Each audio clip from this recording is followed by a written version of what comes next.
and Senator for Meru County, the Honorable Senator Kathuri Murungi, the host Senator, Senator Kajwang Moses Otieno, the Senator for Nandi, Senator Samson Cherangay Kiprotich, Senator Dr. Boni Khalwale, Senator for Kakamega, Senator Faki Munyehaji, Senator for Mombasa, Senator Eddie Okech for Migori, Senator Catherine Muma Muyeka, Senator Maureen Tabitha Mutinda, Senator Hamida Ali Kibwana, Senator Julius Murgo, Senator Montate Batuli Betty, Senator Kisang,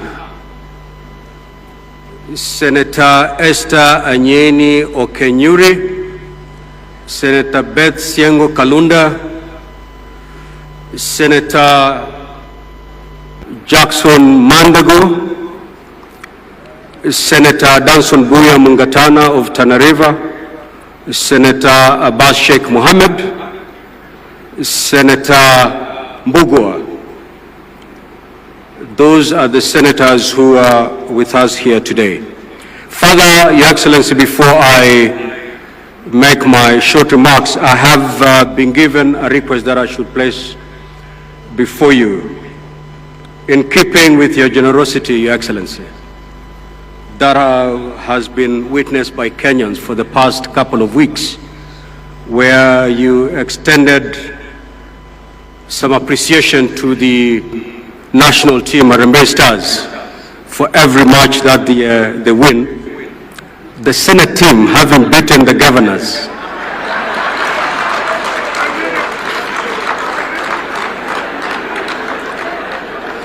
They are wishing to be considered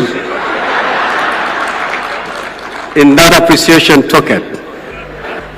The team comprises of 16 members. If that is agreeable, Your Excellency, I may pass by the State Lodge to collect 16 million for the team.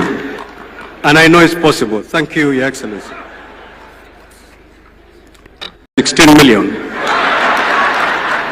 for the team. And I know it's possible. Thank you, Your Excellency.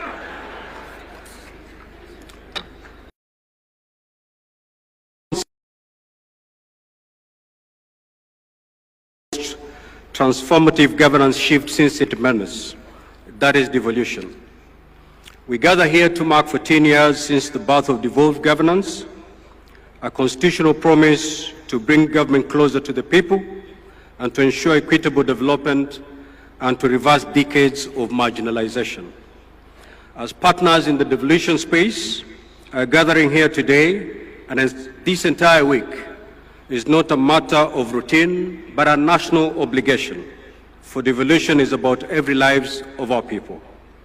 The theme of the conference, that is for the people, for prosperity, devolution and as a catalyst for equity, inclusion and social justice, is not just a slogan. It is a call to action and resonates with the realities of our time. It reminds us that devolution is not about systems or structures. It is about people. It is about the mother in Turkana who now accesses maternal health care at a local health facility. It is about the youth of Homabay County accessing vocational training. It is about the farmer in Embu receiving extension services without having to travel to Nairobi. The sub-theme, re-engineering county governments to accelerate development and bridge the socio-economic divide, demands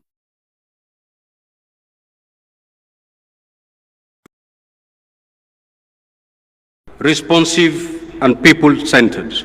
It is a call to disrupt mediocrity, embrace technology, promote innovation, and be accountable stewards of the public trust. Your Excellency, we promulgated the Constitution of Kenya in 2010 and operationalized it in 2013. We reimagined a Kenya where no county, no village, no Kenyan will be left behind. We moved away from a centralized, top-down approach that had for decades marginalized communities and deepened inequalities. In its place, we embrace a model of governance that is participatory, inclusive, and closer to the people. And while the journey has not been perfect, it has been profoundly transformational. Healthcare services, once centralized and overstretched, are now within reach of millions. County governments have constructed over 1,000 health centers, recruited thousands of health workers, and enhanced immunization coverage and maternal health. Infrastructure development has flourished. Counties have built thousands of kilometers of rural roads, enabling farmers to access markets and people to move with ease. Early childhood education, water provision, agricultural extension services, and local economic development all have experienced rejuvenation because of county-level planning and execution. Above all, citizen participation in governance has deepened. Today, a resident of Wajir, Lamu, Nyandarua, or Vihiga has a say in how resources are allocated in their ward, an unthinkable reality 2 decades ago. At the heart of these gains, Your Excellency, stands the Senate, the constitutional protector of counties and their governments, as proclaimed in Article 96 of our Constitution. In line with its mandate, the Senate has recorded the following milestones.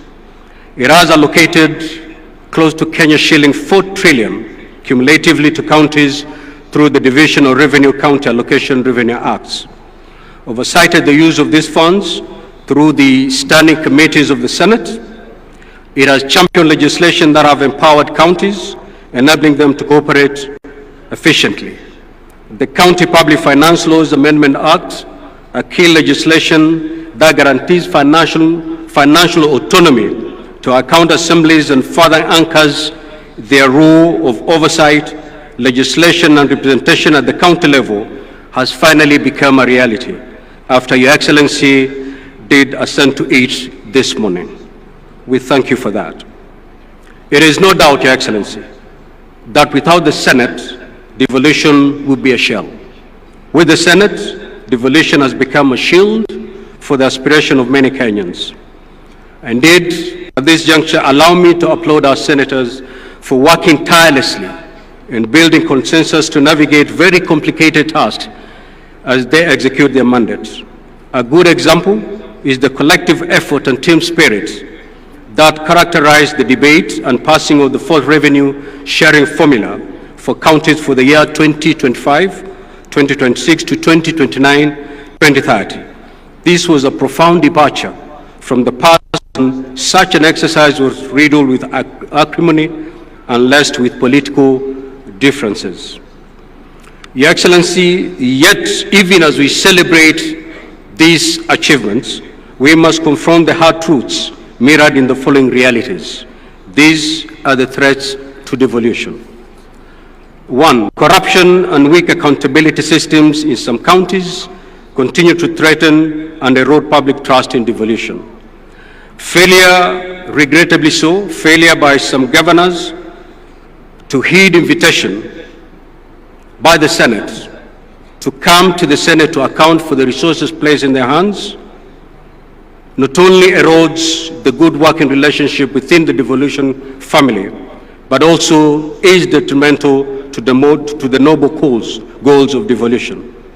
Regrettably, Your Excellency, we have seen cases where Senate committees have had to encounter hostilities when they visit counties in exercise of the oversight mandate. Very regrettable. Duplication of rules and power struggles between national and county governments undermine efficiency and cooperative governance. Inadequate on-source revenue mobilization by counties has left them over-dependent on the exchequer, limiting innovation and self-reliance. Wrangles within the county assemblies, which sabotages work delivery. Your Excellency, a case in point is the county of Nyamira, where at some point we had 2 county assemblies, 2 clerks and 2 speakers. Disbursements of funds to counties and politicization of county development priorities, which often sidelines community needs. Your Excellency, to secure the next decade of devolution, We must act decisively and collectively to deal with these threats. Distinguished participants, devolution was never meant to be a destination. It is a continuous journey, one that requires vigilance, courage, and commitment. Let us not allow short-term political interest to dilute the long-term vision of equitable development. Let us recommit to the devolution dream by ensuring it lives and blossoms in every ward, in every village, and every heart. For the greatness of a nation lies not in the glitter of its capital city and its urban centers, but in the dignity of its villages. May God bless our counties, and may God richly bless our land. Thank you, Your Excellency.